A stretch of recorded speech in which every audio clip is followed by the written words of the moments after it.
So let's go over some cold, hard facts. Fact number one, America will help you make a living, but you have to take your lifestyle. Fact number two, America has several different avenues available for you to choose the type of money that you want to make. But fact number three, America is not the best at helping you make the right decision. And fact number four, if you make a shift in your mindset, you can make a shift in your income. So here's the first concept I want you guys to consider. How did the U.S. Treasury Department get all of its wealth? From two sources, taxes and interest. Now the second question becomes, where do the taxes and interest come from? Don't answer that. But right now you can start making a choice. And the choice is simple.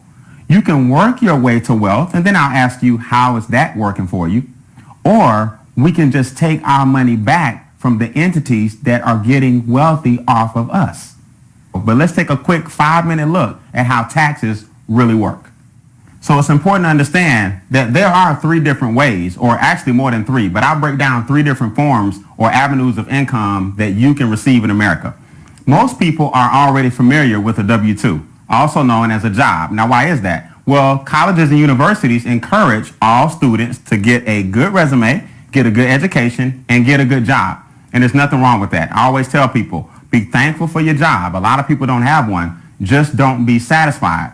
The interesting thing about a job, though, is that it will, however, pay the highest taxes. In other words, a job is going to pay anywhere between 28 and 33% in taxes. So the government basically is reaching into your paycheck in the form of FICA, state, federal, Social Security, every single pay period. And what it boils down to is about 1/3 of your income throughout the year. Now, this is not a government bashing video. I love America. I'm not going anywhere. But I will tell most people this. If the government were to tell you, you know what, from January to April, you're not going to get a paycheck, and we'll go ahead and just pay you from May all the way through December, well, we're going to take the first 4 months and you get nothing, most people wouldn't stand for it. So what happens is the government takes a little bit out of each check, and when you add up all 12 months, you basically worked for 4 months, literally for zero, and gave it all to the government. So this is going to pay the highest tax bracket. Again, there's a reason why. The logic behind it is you're going to work first, you're going to pay taxes second, and then you're going to spend last. So most people feel like they're living paycheck to paycheck. It's because a large part of your check, the gross, never made it home. The net is what made it home. So the government, believe it or not, they encourage you to open a business. That's why I tell people this is not an anti-government video or an anti-government movement. We love the government because in their own way, they tell you, listen, if you have a business, we let you play by a different set of rules. See, business owners get to work their business first, spend on their business second, and then business owners get to pay the taxes last. So if you get to work first, spend second, and pay taxes last, the government is basically saying, we want you to stay in business. We want you to have a car. We want you to put gas in your car. We want you to have a home. We want you to use a percentage of your square footage for your home-based business. We know you have a cell phone. We know you have internet. We know you have office equipment. We know you have a computer. We know you have supplies. Look, why don't you go ahead and spend your money on your business, and we'll tax you on the lesser amount after you run your business. You see, business owners are what keep the whole economy thriving and functional.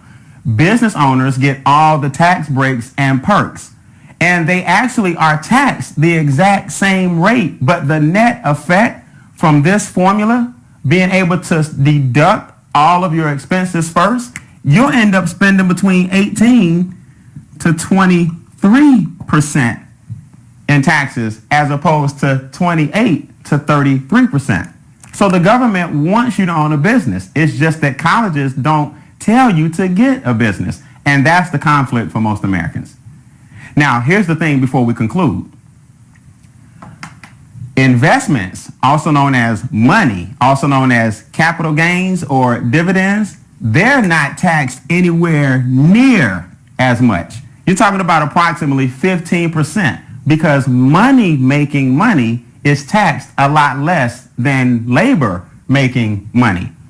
That's why wealthy people, 2/3 of their income comes from their investments, because they get to keep a lot more of it.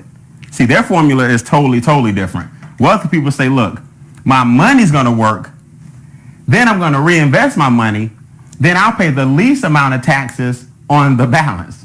And the government says, thank you, because wealthy people and their money provide businesses provide jobs. So the name of the game is to shift your income from the left to the right, so you can provide more and help people who are still going from right to left.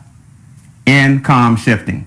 And that's a powerful concept. And you don't have to, stand before a camera and talk to people like I am. Just for using and introducing people to our site, our strategy, and our software, you get the exact same business write-offs. And no, it does not cost you $3,000, $2,000, $1,000, $5.99, $4.99, $3.99, nope, $2.99, nope. It's getting ridiculous.